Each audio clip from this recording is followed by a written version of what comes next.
Nagaan Waaqayyoo Waaqa jiraataa haala hundumaa keessatti hunduma keessaniif haa ta'u. Obboloota kiristaanota tajaajila sarara qilleensa irratti tokkummaa amantoota humna wangeelaa keessatti argamtan waldaalee hundumaatiif nagaan Waaqayyoo daddabalee isiniif haa ta'u. Akkam jirtu ijoolleen Gooftaa, nagaa keessanii jireenya hafuuraatti foonittis hin jajjabaattu.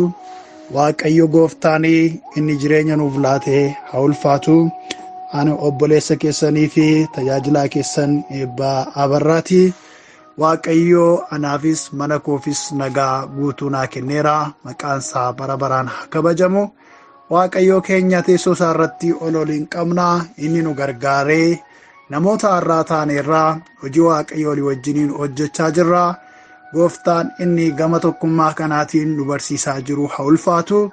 Egaa akkuma yaadattan akkuma beektanii barumsa walitti fufaa walii wajjiniin barachaa as geenye jirra. Kutaawwan darban keessatti kutaa 14 darbanii fi mata duree kiristaanummaa jedhu kan dameewwan adda addaa of jalaa qabu walii wajjiniin barachaa turreerra. Barumsoota darban keessattis Waaqayyo guddaa nu gargaareera. Hedduun keessanis dhugaa ba'aa turtaniittu. Waaqayyo hojii isaatiif haa ulfaatu. Har'a immoo gargaarsa Waaqayyootiin kutaa 15ffaa walii wajjiniin barachuu jalqabna. Sana fuuldura garuu Waaqayyoon walii wajjin kadhannee gara barumsa keenya guyyaa irraatti ceena. Gooftaa bara baraan jiraattu qulqulluu Waaqa keenyaa guddaa si galateeffannaa, teessoo kee irratti ol si qabna. Maqaan kee maqaa Gooftaa keenya Fayyisaa keenya Yesuus Kiristoosiin bara baraan kan kabajame kan galateeffame haa ta'u. Araara kee isa dhuma hin qabneef gaarummaa keessa guddaadhaaf teessoo kee isa ajaa'ibsiisaa irratti bara baraan ololluuf jedhe. Waaqayyoo keenya utuu ati nu hin gargaarre ta'eeti nu har'a dhaabbannee dhugaa kee hin dubbannu hin barannus turre. Garuu ayyaanni kee waan nu baay'ateef tolli kee nurratti daangaa waan dhabeef yaa Waaqayyo Gooftaa maccaa nuyi jiraannee mootummaa kee ayyaana kee keessa deddeebi'aa jirra. Galanni fi ulfinni si duwwaadhaaf haa ta'u. Har'as fuula kee duratti kan dhiyaanne dhaloonni kun dadhabina, hirrina, hanqina cubbuu garaa garaa qabna. Garuu immoo hin amannaa dhiigni ilma isaa Yesuus Kiristoos cubbuu hundumaatti qulleessa jedhamee barreeffamee jira. Maqaa Gooftaa Yesuusin si kadhannaa. Daddarbi keenya hunduu, mudaan keenya hunduu, cubbuun keenya hundumtuu nurraa kan dhiqame haa ta'u. Waaqa banamaa si gaafanna. Ati Waaqa baniitii nu barsiisi. Karaa nutti agarsiisi. Hanga irraatti nu barsiifte Waaqayyoon keenya. Ammas ofii keetii ati nu leenjisi, nu barsiisi. Waaqa nurratti bani. Hojii seexanaa, hojii dukkanaa, mootummaa hafuura xuraarraa kan ergamu hundumaa maqaa Gooftaa Yesuusin ittiin hin mormina. Raawwatee naannoo keenyarraa, qilleensa keenyarraa, nagaa keenyarraa kan darbatame haa ta'u. Inni loluu beektu, inni mo'achuus beektu Waaqayyoon nuuf lolii, nuufis mo'i. Kana waan gootuuf ulfaadhu. Adaraa yaa Waaqayyo akkuma hamma yoowwanaatti nu gargaarte barnoota keenyaaf irratti sammuu keenya bantee yaa Waaqayyo nu hubachiisi. Warra akkasuma ittiin dhaga'anii isaanitti faradamutu hin taane. Warra baratanii ittiin jiraatan namoota kan biroos ittiin jiraachisan nu taasisi. Kana waan gootuuf ulfaadhu. Maqaa Gooftaa maqaa Yesuusiin ameen. Egaa obboloota koo kutaawwan darban keessatti mata duree bal'aa kiristaanummaa jedhu keessatti qabxiiwwan garaa garaa sabtooppikii warra ta'an yookiis mata dureewwan xixiqqaa barumsa kana jala jiran keessatti waan hedduu walii wajjiniin barachaa as geenyeerra. Galanniif ulfinni Waaqayyoo keenyaaf haa ta'u.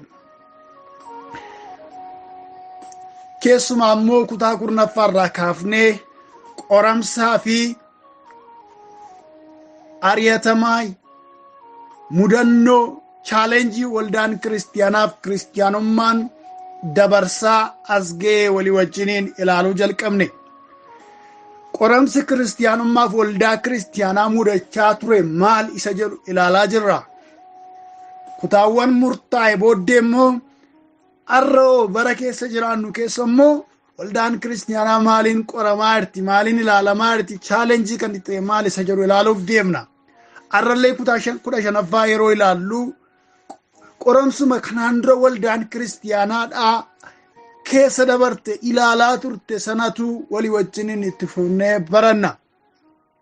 Kana kan barannuuf maaliifi tokko kaleessa waldaan kiristaanummaan har'a itti jiraannu kun akkamittiin akka nu bira ga'e piikcharii isaa fakkii isaa akka ilaalluuf nu gargaara. Anoo jennee akka of eeggannuuf nu gargaara, akka of gaafannuuf nu gargaara. Qoramsi bara har'a nu mudachaa jiru immoo jira kan booda walii wajjiniin barannu jechuudha. Waldaan kiristaanaa isheen durii qoramsa ishee irra tureef waan karaa ishee irra dhaabbateef deebii akkamii laatte? Noo bara keenya keessatti deebii akkamii kennutu nurraa eegama isa jedhu akka ittiin of qopheessinuuf nu gargaara jechuudha. Galanniif ulfinni Waaqayyoo keenyaaf haa ta'u. Egaani qoramsawwan waldaan kiristaanaa isheen kanaan dura turte dabarsite keessatti maal fa'i isa jedhu keessatti bal'inaan kan ilaalle barumsa sobaatii wajjiniin kan wal qabatu, barumsa sobaa adda addaa waldaa kiristaanaatti hibboota akka ture, qoramsa ta'aa akka ture ilaalleera. Barumsoonni sobaa sun immoo maal fa'i kan jedhullee kaasnee maqaa isaanii eenyu akka jalqabe maal jedhanii akka barsiisanii ilaalleera. Waldoonni kiristaanaa yeroo sanaa apolojistoonni waldaa kiristaanaa yookiis falmattoonni wangeelaa yeroo sanaa deebii isaan sana irratti kennanis walii wajjiniin ilaalleera. Itti aansinee kutaa 10ffaa keessatti kan walii wajjiniin ilaallee turre maal kan jedhudha. Waldaan kiristaanaa ari'atama isheen keessa dabarte immoo ilaala. Ari'atama gurguddaa kan gatii gurguddaa waldaa kiristaanaa baasise. Kan hedduun waldaan kiristaanaa keessatti miidhama guddaa miidhamte walii wajjiniin baranneerra.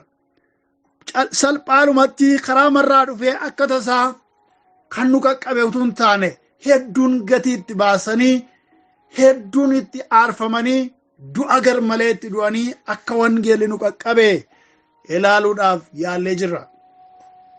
Amma immoo gaarii kan fakkaatu garuu immoo balaa guddaa of keessatti qabatee kan dhufe waldaa kiristaanaatiif chaalenjii mataa isa danda'e kan itti ta'e tokko walii wajjiniin har'a kan ilaallu immoo kutaa 15ffaa keessatti jechuudha. Walabummaa yookiis bilisummaa amantaati. Walabummaa yookiis bilisummaan amantaadhaa waldaa kiristaanaatiif silaa mata-duree ittiin galateeffatanidha. Kan ittiin gammadanidha. Waaqayyo bara akkasii fidde, bara bilisummaa akkasii fidde, bara akkasii hin eegne abboonni keenya kiristaanummaa kanaaf jecha gatii kaffalanii, kiristaanummaa kanaaf jecha aarsaa ulfaataa babaasanii, nuni garuu hin gargaaramne, hin bilisoomne jedhanii kan ittiin galateeffatan ture. Haa ta'u malee chaalenjii ta'ee argameera seenaa waldaa kiristaanaa keessatti. Yookiis hibboo ta'ee, qoramsa ta'ee waldaa kiristaanaa dura dhaabbateera walabummaanis. Iddoo kanatti kan ilaallu seenaa kutaawwan darban keessatti ilaalle wal qabsiifnee yeroo ilaallu mootota warra Roomaa hedduu keessatti kiristaanonni ari'atamaa akka turan, baay'ee kiristaanummaan gatii gurguddaa kan itti baafame bara mootota warra Roomaa keessa akka ta'e ilaalleera. Neeroo irraa eegalee hamma mootii Diyokleeshaan jedhamutti mootonni turan almost hundi isaaniiyyuu waldaa kiristaanaa ari'achaa akka turanii walii wajjiniin ilaalleera. Isatti aansee waan dhufe har'a kan walii wajjiniin ilaalluudha jechuudha. Mootummaa Diyokleeshaanitti aansee seenaa waldaa kiristaanaa keessatti waan uumame walii wajjiniin ilaalla. Mootichi Diyokleeshaan mootummaa Roomaadhaa hoogganuudhaaf jecha bakka lamatti gargar qoodee ture. Gareen mootiin bulchaa inni tokko gar tokko akka bulchu, bulchaa inni kan biraan immoo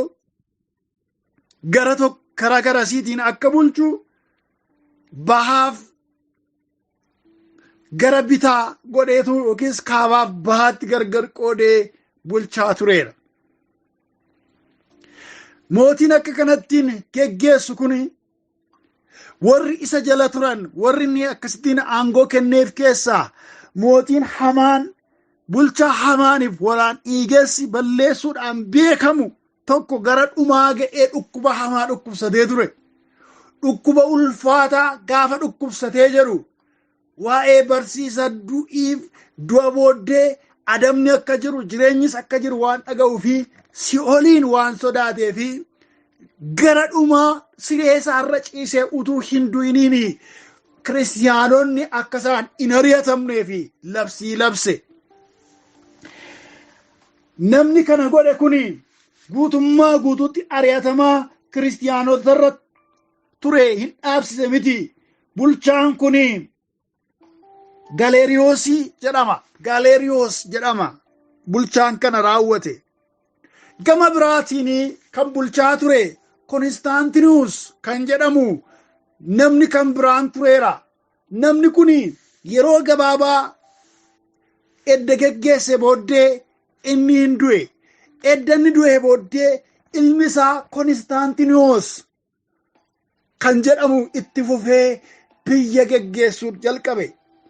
Haa ta'u malee dargaggeessa waan tureef bulchaan kan biraan yookiis hoogganaan loltootaa kan biroonii taayitaa jalaa fudhachuudhaaf biyya bulchuu barbaadee Konstaantinoosiin wajjiniin wallaansoo wal qabuudhaaf ka'e. Utuu kanaan jiru lolatti qophaa'aa utuu jiranii iddoo abbaa isaatiitiif lola geggeessuudhaaf utuu jiru Konstaantinoos halkan abjuutti fannoo ifu arge. Seenaa waldaa kiristiyaanaa akka dhugaa ba'u. Fannoo ifu arge. Abjuudhaan immoo gooftaa Yesuus gara isaa dhufee fannoo kanaan in injifattaa jedheetti dubbate. Ganama isaa ka'ee billaa isaa yookiis goraadee isaa bifa fannootiin qopheeffatee loltoota isaa of jala hiriirsee sanaan lolee mormituu isaa sana injifate. Isa booddee Konstaantinoos guutummaa mootummaa isaa keessatti kiristiyaanummaan akka walaba ta'u labsii labse. Kiristiyaanonni akka kaleessa dheengadda ari'ataman akka kaleessa dheengadda gatii baasan utuu hin taane raawwatanii bilisummaadhaan kiristiyaanummaa isaanii akka itti fufaniif labsii baase. Kana duwwaayyuu miti mirga addaa akka isaan argatanii fi qajeelfama diriirse. Namni kun amantii isaatti jabaachuu keessa ba'ee kiristiyaanonni waldaa guyyaa waaqeffannaa isaanii guyyaa dilbataa isa irra saandeey jennu akka isaan waaqeffataniif nama kallattii kaa'ee ture Konstaantinoos kun jechuudha. Kanaan dura sanbata seenaatti akkaataatti waldaan kiristiyaanaa guyyaa dilbataa waaqeffachuu jalqabde seenaawwan baay'een galteewwan baay'een wanti kanaaf nama kakaasan haa jiraatu iyyuu malee namni akka ajajaatti akka qajeelfamaatti guyyaa dilbataa guyyaa saandeeyidhaa waaqeffannaan geggeeffamu jedhee kallattii kaa'e nama Konstaantinoos jedhamu kanaadha. Egaa kun mootota Roomaa keessaati. Nama orma keessaa amaneedha. Nama gooftaanis ittiin mul'atee ittiin hojii baay'ee hojjeteedha jechuudha. Kanaaf waldaan kiristiyaanaa kanaan dura kiristiyaanotarraa fuudhamee ture bara mootota Roomaa kan biroo keessaa waldaa kiristiyaanaatiif deebi'ee akka inni kennamuuf akka inni galii ta'uu fi nama qajeelfama baaseedha.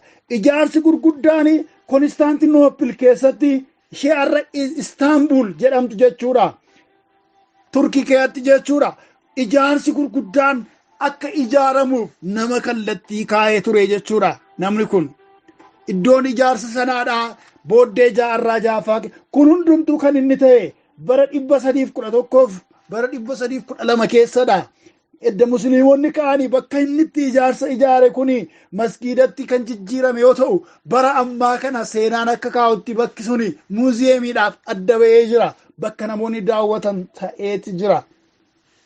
Egaa haala kanaan kiristiyaanummaan kaleessaa ari'atamaa ture. Namni tokko ani kiristiyaana sababii jedheef duwwaa leencatti kennamaa kan ture.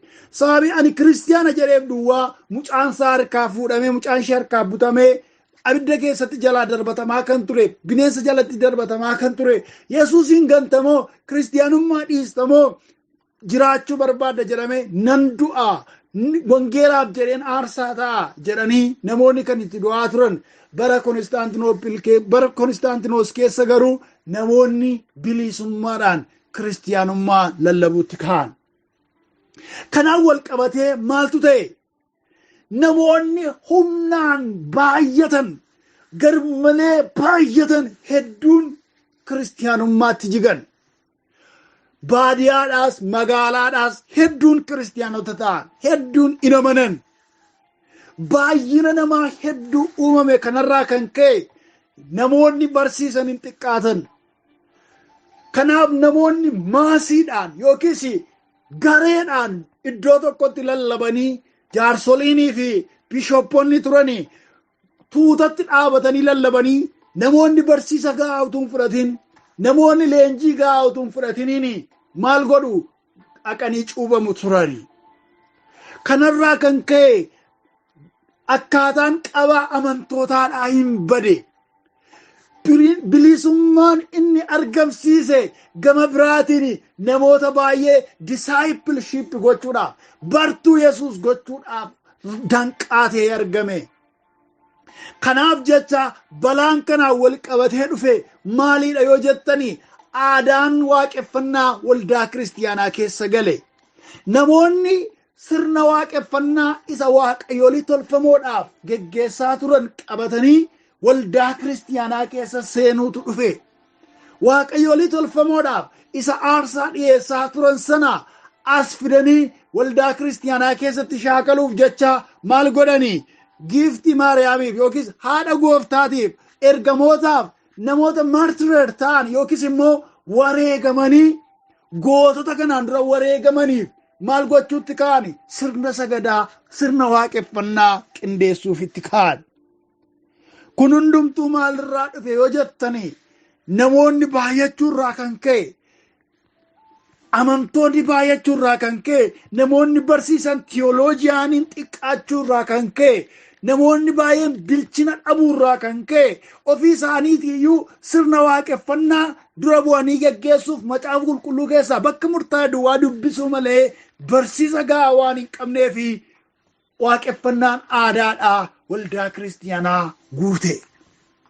Kanaaf jireenyi kiristaanummaa kaleessaa kwaalitii of keessaa qabu, minaanummaa of keessaa qabu. Amma garuu kwaantitiidhaan lakkoofsaan hedduu yeroo ta'u, minaanummaan isaa garuu xiqqoo ta'e, hin faalame, hin bade jechuudha. Kanaaf kun immoo rakkina kan biraas fidee dhufeera. Warroonni kaleessaa waldaa kiristaanaa bara ari'atamaa keessa waan nyaatan hin qabne, waan qaban, waan uffatan illee, waan ittiin jiraatan illee hin qabne, yeroo isaanitti badhaadhantu dhufe bishoopponni, yeroo isaanitti sagalee godhatantu dhufe. Kanaaf jecha rakkinni isaan gidduutti dhufe malaammaltummaan waldaa kiristaanaa seenuutti ka'e.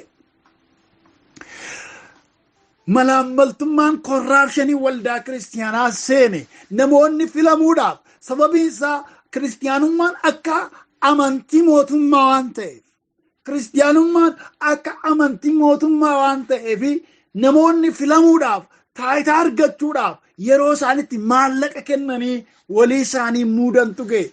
Inni kan biraan bara walabummaa keessa malaammaltummaan alatti maaltu dhufe yoo jettanii, gargar wal qooduu, walirratti ka'uu, gargar cabuu, garee ijaarratanii walitti falmuu, anatu sirriitti barsiisa. Tiyooloojiyaanii ciccimoodha ofiin jechuuf jecha filsifinnaa wajjinii walitti harkisuutti ka'an. Kanaaf namoonni komforti zoonii keessa galanii yaada waaqayyoo keessaatii badani. By the way, kana nama dubbachaa jiru isa jaarraa sadaffaa keessa ta'edha. Jalqabuma waldaan kiristaanaa isheen jalqaba hundoofte, isheen Yerusaalem keessatti ijaaramte, gaafa Phexros lallabu sana isheen hundoofte, bu'aa hafuura qulqulluutiin wal qabatee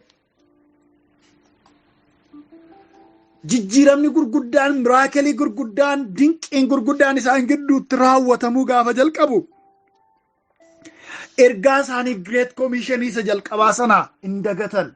Comfort zoonii mataa isaanii keessa galan. Namni tokko addunyaa kanarra suusii baay'eetu jira. Suusii baay'ee hamaan garuu jedha. Haala mijaa'aa keessa comfort zoonii ofii keessa jiraachuudha. Sana keessaa ba'uun nama rakkisaadha. Namoonni suusii garaagaraa qabu. Suusii dhugaatii qabu. Suusii xuuxuu qabu. Suusii araada garaa jimaa qama'uu qabu. Suusii qoricha yookiis diraagii fayyadamuudhaan qabu. Namoonni suusii garaagaraa qabaatu.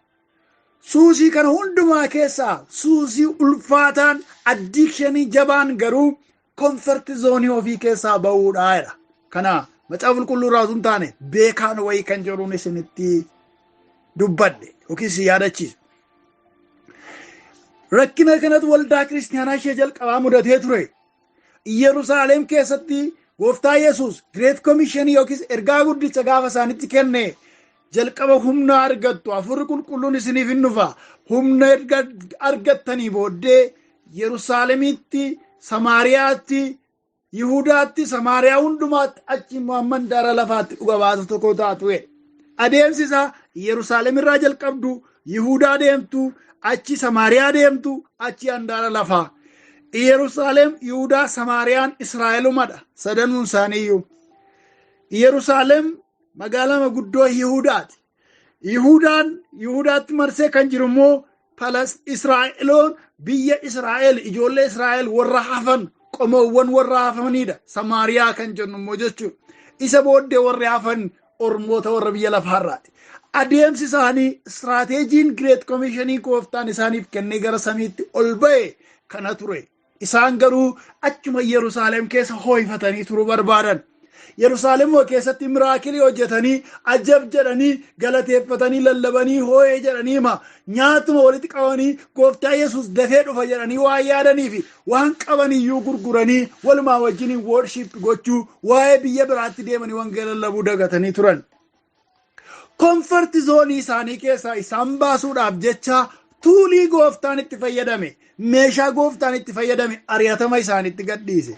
Ari'atamni waldaa kiristaanaatiif bardanidha, qoramsadha. Garuu gaafa namni dagatu, gaafa namni waamicha isaa dagatu, gaafa namni ergaa isaa dagatu, Gooftaan namni ofii isaatiin tole jedhee ajajamee ergaa isaa ittiin fufuu ta'e karaa ittiin gara hojiitti nama galchuu qaba waan ta'eef. Kanaaf waldaa kiristaanaa ishee jalqabaa sana gara ajandaa isheetitti ishee deebisuudhaaf jecha kan Gooftaanii hojii ergamootaa boqonnaa 8 irraa kaasee even boqonnaa 7 irraa kaasee du'a Isxifaanos irraa kaasee ari'atama waldaa kiristaanaatti kan inni bobba'ee fi gara kaayyoo isaanii isa ganamaatti isaan baasuudhaaf. Yeroo baay'ee gaafa nutti tolu, gaafa rakkinni dhibu, gaafa gaaffiin dhibu, gaafa ari'atamni dhibu, gaafa wanti nu kadhachiisu, qalbii nu diddiirrachiisu gaafa dhibu jiraachuu Waaqayyo hin daganna. Kanaaf yeroo tokko Waaqayyo assaayimentii mana keenya keessa kaa'a, assaayimentii waldaa keenya keessa kaa'a, assaayimentii biyya keenya keessa kaa'a. Abbaltii nu irratti xiyyeeffannee isa barbaannu fida. Gaafa nu ofii keenyaan beeknee isa barbaaddachuu dhiibna. Yookiin dhukkuba wayii mana keenya keessa kaa'a, yookiin hiyyummaa wayii mana keenya keessa tursa, yookiin namoota nurratti ka'an, namoota nurratti ijaaraman naannoo keenyatti baay'isa, yookiin gaaffii garaagaraa akka biyyaatti akka waajjiraatti nutti heddummeessa. Isaan kun maaliif dhufu? Comfort zoonii keenya keessaa nu baasuudhaaf, haala mijaa'aa nutti tolee, haala nutti tolee Waaqayyo nu irraanfachiisu keessaa nu kaasuudhaaf, hojiidhaaf gara keenya dhufu malee nu balleessuudhaaf miti. Yaada Waaqayyo isatti waamamne keessaa akka nu galluuf nu dammaqsuudhaaf dhufu jechuudha. Galanni Waaqayyo keenyaaf haa ta'u. Egaa waldaan kiristaanaa isheen gara jalqabaasi haala mijataa keessa gaafa galtu ergama ishee waan dagattee fi Gooftaan gara ari'atamaatti ishee geesse. Waldaan kiristaanaa isheen ari'atama dheeraa keessatti mootota Roomaatiin miidhamaa, rakkachaa, ari'atamaa, holqatti galaa, ajjeefamaa, balleeffamaa, manni waaqeffannaa irraa fudhatamaa, kaan isaanii immoo bineensotaan ari'atama adda addaatiin lubbuun isaanii ba'aa ture sun.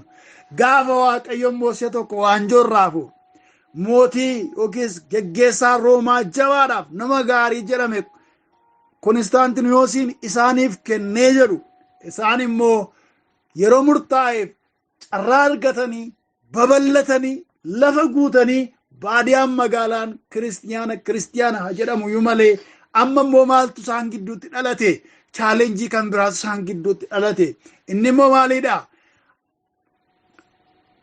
bilchina dhabu, barumsi ga'aa waan hin jirreef, namni yeroo fudhatee isaan walitti qabee bartuu gooftaa isaan taasisu waan hin turreef, namoonni mootii humtayyama waan kenneef jecha waluma faana waaqeffannaa waaqa tolfamaa dhiisanii gara amantii kanaatti waan jiganiif gara salphaatti dogoggoruu, caalaadhumatti iyyuu immoo wal makaa ta'e, sirni waaqeffannaadhaa bulbulamaa ta'e, sirni sagadaadhaa inni bakkee fi inni alaa walitti laaqamaa ta'e, inni isaan dur shaakalli isaan dur waaqayyoolii tolfamoo biratti qaban dhufee waldaa kiristiyaanaa keessa seene.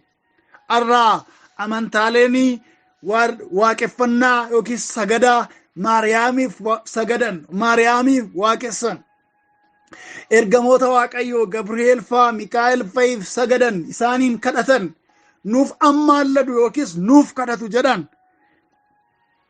amma irraatti illee hibboo ta'ee waldaalee kiristiyaanota ofiin jedhan tokko tokko biratti dogoggora ta'ee kan hafe kan inni dhalate bara bilisummaaf bara walabummaa kana keessa ture. bara walabummaa kana keessa bara namni gadhiisii ta'u keessa ture. qabaan amantootaa bara itti laafe keessa ture. arra namoonni xiksii garaa garaa fayyadamanii gara kakumoo faattachi deebi'anii waa'ee Yerusaalemiif kan barreeffame, waa'ee Tsiyooniif kan barreeffame, kun waa'ee giiftii Maariyaamiif barreeffame, kun waa'ee isheetiif barreeffame. Ilaa akkas jira Isaayyaas keessaa dubbisanii waan waliin fakkaanne itti rakkatu jira. waa'ee biyyaatiif, waa'ee sabaatiif waan barreeffame. sababii manni akkaataa jendarii yookiis koorniyaa dhalaatiin barreeffameef jecha akka wanta Maariyaamiif barreeffametti dhimmanii kan namoonni baay'een itti rakkataniif dogoggoraa bara bilisummaa keessaa barsiisi ga'aan dhabamuurraa kan ka'e uumamerraa ka'ee itti rakkachaa jiru jechuudha. Rakkinni kun bara ari'atamaa keessa hin uumamne. Rakkinni kun bara gaarummaa, bara namoonni inni iftamoo Yesuusiin moo isaaf duuta jedhan nan du'aaf jedhan sana keessa barsiisi akkasii kun hin dhalanne. Garuu gaafa walabummaa, gaafa nagaan ba'anii galan, yoo barbaadan konfiraansii yeroo itti qopheessan, yoo barbaadan yeroo itti karaarra dhaabatanii waaqessan, yoo barbaadan mana mootummaa keessa dhaabbatanii yeroo itti kadhatan, yoo barbaadan immoo waldaa keessa dhaabbatanii yeroo itti kadhatan, bara walabummaa, bara to'annoon isaa rakkoo ta'e keessaa barumsa sobaa yookiis dogoggoraa dhalateedha. Walabummaan waldaa kiristiyaanaa yeroo sanaarraa dingata waan irra ba'eef, utuu isaan hin yaadiniin dingata waan irra ba'eef qoromsa isaanitti ta'eera. Jireenyi kiristiyaanummaa naamusa dhabuun kanarraa kan ka'e isaan mudateera. Dogoggoraa saaxilamuun isaan mudateera. Caalaadhumatti immoo namoonni ana caalaa, ana beekaa, ana wayyaa, ana sirriitti barsiisaa, ana duukaa bu'aa, anaan hordofaa jechuun bara sana keessa dhalateera. Kanaaf bilisummaanis walabummaanis seenaa waldaa kiristiyaanaa keessatti kiristiyaanummaadhaaf maali jechuudha? Chaalenjiidha jechuudha. Seenaa waldaa kiristiyaanaa ishee dabarte kanarraati maal baranna? Waan isa bara keenyaatti hin dhufna. Garuu warra durii kanarraati maal baranna? Maal keessatti argitan ijoollee Waaqayyoo? Arraa bara keenya ammaa kanaa wajjin waliin fakkaatu laata? Bara walabummaa sana keessa namoonni barumsa garaa garaatiin gargar caban. Akkaataan gargar cabuu namootaa kunis waan adda addaa irraa ka'eeti. Tokko olaantummaaf taayitaa barbaaduu warra phaaphaasotaatiif, warra paatriyaarkii gidduutti ta'urraa kan ka'edha. Warra biishoppota geggeessitoota hafuuraa yeroo sanaa gidduutti ka'urraa, kompitiishinii isaan gidduutti ka'urraa kan ka'e waldaan kiristiyaanaa gargar cabdi turte bara walabummaa sana keessa. Inni kan biraan immoo barsiisa hundee amantii irrattidha. Barsiisa hundee amantii irratti walitti falmu, inni kun akkas ta'uu qaba, inni kun akkas ta'uu hin qabu jechuudhaan walitti falmu. Fakkeenyaaf ajandaa isaan ittiin wal dhaban waldaan kiristiyaanaa kaatolikiif ortodoksii jedhamuu isheetiif mata duree guddaa kan ture falmii yeroo akkasii geggeeffamu keessa ture.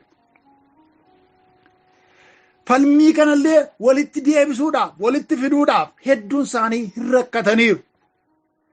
Ajandaan kan biraan ajandaan mata duree barumsa hundee amantii kan ta'e tokko maalidha? Hundee amantii duwwaatu hin taane liidarshiippii wajjin kan wal qabatudha. Qobaatti isin ilaalla waan ta'eef yeroo biraa warroota yeroo ari'atamaa keessa turan sana yeroo ari'atamaa sana keessa namoota gooftaa gananii turan. Utuu Konstaantinoos faa hin ka'iniin walabummaan kiristaanummaa irratti utuu hin labsaminiin fuulduraa namoota gooftaa gananii turan sana maal goonaa kan jedhu irratti falmii guddaatu ta'e. Isaanoo gooftaa gareen tokko gooftaa dhiisaniiru waan ta'eef deebi'anii nutti makamuu hin danda'anii jedhanii falman. Garee kan biraan immoo maal kan jedhu jedhe.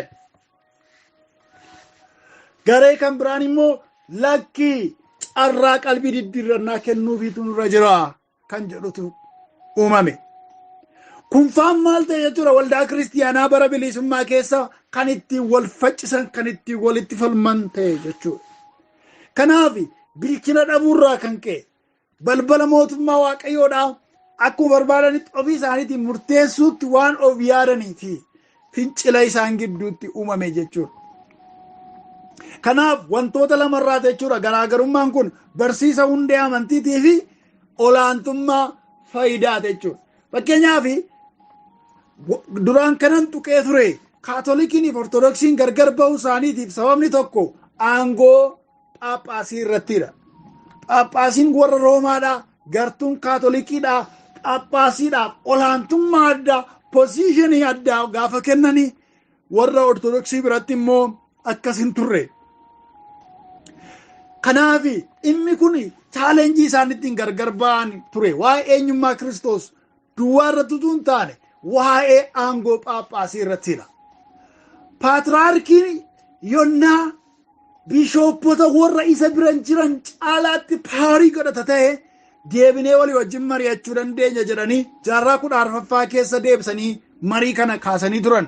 Kan ofiishaalii gargar ba'anii bara jaarraa 10ffaa keessa yeroo ta'u 1051 keessa yeroo ta'u deebi'anii jaarraa baay'ee booddee walitti deebinu walitti araaramnu jedhanii ajandaa kana gaafa kaasanii ammas dhimmi pozishiniin Phaaphaasiin argatu hooggantoonni qabaatanii dhimma isaaniitti wal dhaban ta'etti fufe caalaatti gargar fagaatan walitti deebi'uu hin dandeenye.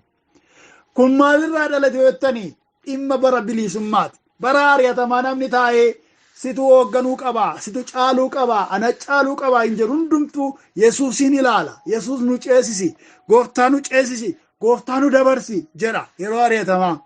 Gaafa walabummaa argatu gaafa hojii dhabu namni maal ta'utti ka'a? Waa'ee kabajaa isaatii, waa'ee faayidaa isaatii, waa'ee aangoo isaatii yaadutti ka'a.